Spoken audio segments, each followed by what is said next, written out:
Hello दोस्तों, trading journey में आप सभी का स्वागत है। मेरी ये पहली वीडियो है यूट्यूब पर। ऐसा नहीं है कि मैं ये यूट्यूब का चैनल पहली बार बना रहा हूँ।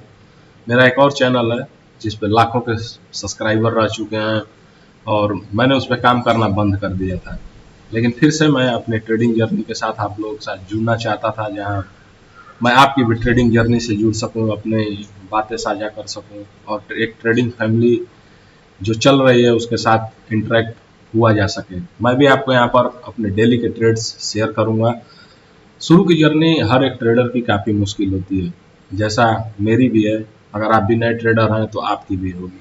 और ऑप्शन ट्रेडिंग जितनी बदनाम है वो आप जानते ही होंगे, पर इस सारी चीज़ों से हमको एक ही चीज़ बचा सकती है, वो है हमारा रिस्क मैनेजमेंट।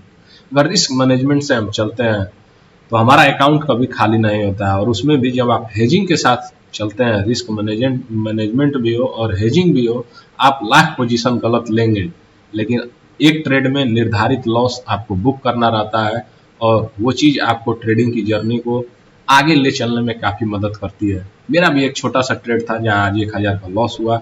आरबीआई की मॉनेटरी पॉलिसी रेट कट की आने वाली थी और उसी समय मैंने अपना ट्रेड बनाने का प्रयास किया। मैं ये सोच रहा था कि जब वो न्यूज आ जाए उसके बाद मैं ट्रेड करूं। आप देखेंगे कि मार्केट ने एक अच्छा सा प्राइस एक्शन यहाँ पर बनाया था उसी समय, पर मैंने उस प्राइस एक्शन को सिर्फ इसलिए अवॉइड किया कि पहले हम पॉलिसी को आ जाने देते हैं। क्या होता है, क्योंकि यहाँ बहुत ही छोटा सा एसएल बन रहा था, 10 या 15 पॉइंट का, इसीलिए मैंने यहाँ पे ट्रेड को एग्जीक्यूट नहीं किया। यहाँ पर आप कर्सर को देख रहे हैं, यहाँ पर इन्वर्टेड हैमर बना।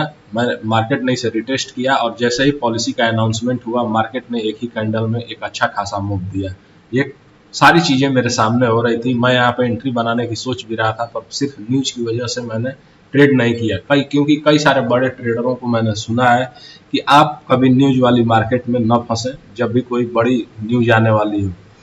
तो इसीलिए मैंने ट्रेड नहीं लिया। पर यहाँ पर जब मार्केट ने हल्का सा पुल बैक दिखाया, यहाँ पर आप देखेंगे, यहाँ गया और एक बार नीचे आया और यहाँ पर ऊपर गया, फिर नीचे आया।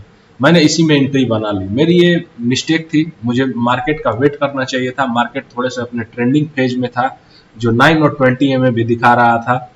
मैं एक SMA यूज करता हूँ, मूविंग एवरेज, वो भी दिखा रहा था कि मार्केट इसके ऊपर है। 15 मिनट के भी चार्ट में आप देखेंगे तो आपको यही चीज दिखेगी।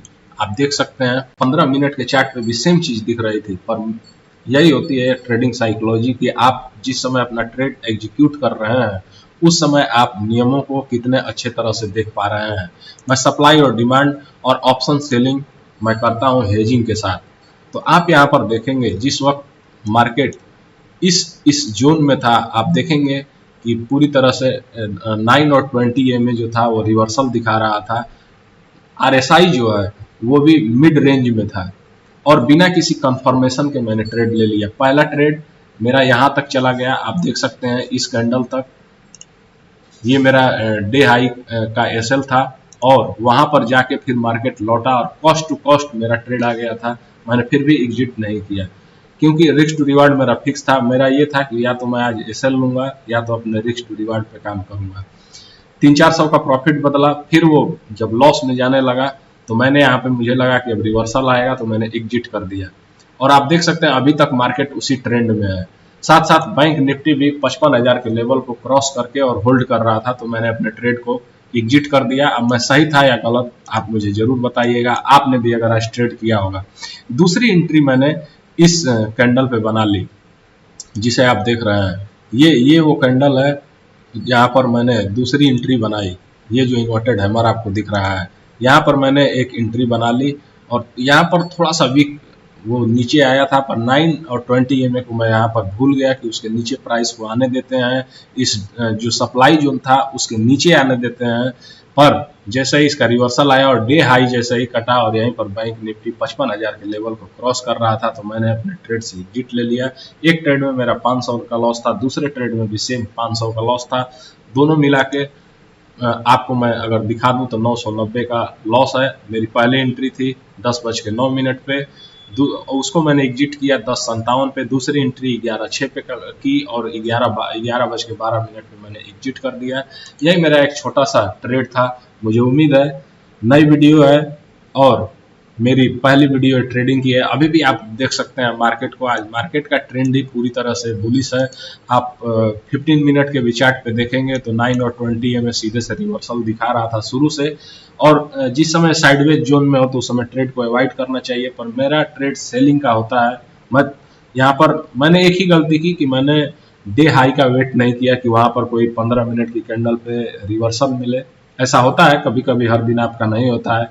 पिछला दिन मेरा था पर मैं उस दिन रिस्क टू रिवार्ड मैनेज नहीं किया, इसकी वजह से बहुत बड़े प्रॉफिट में नहीं, छोटे से प्रॉफिट में मैंने डे को क्लोज कर दिया था।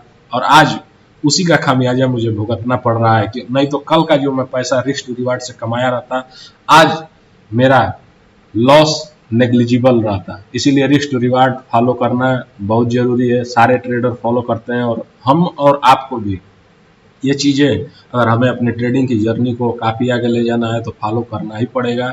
चाहे कुछ भी हो जाए, लॉस के डर को छोड़ना पड़ेगा। कई सारे ऐसे ट्रेड मेरे साथ होते हैं कि जिसमें मैं चाह कर भी रिस्क टू रिवार्ड फॉलो नहीं कर पाता हूँ। 1:1 के बाहर जैसे ही जाता है तो प्रॉफिट बुक करने की जल्दीबाजी, एक रिवर्सल पे मैं बाहर हो जाता हूँ और बाद में मेरा पूरा रिस्क टू रिवार्ड से ज़्यादा में ट्रेड कन्वर्ट हो जाता है।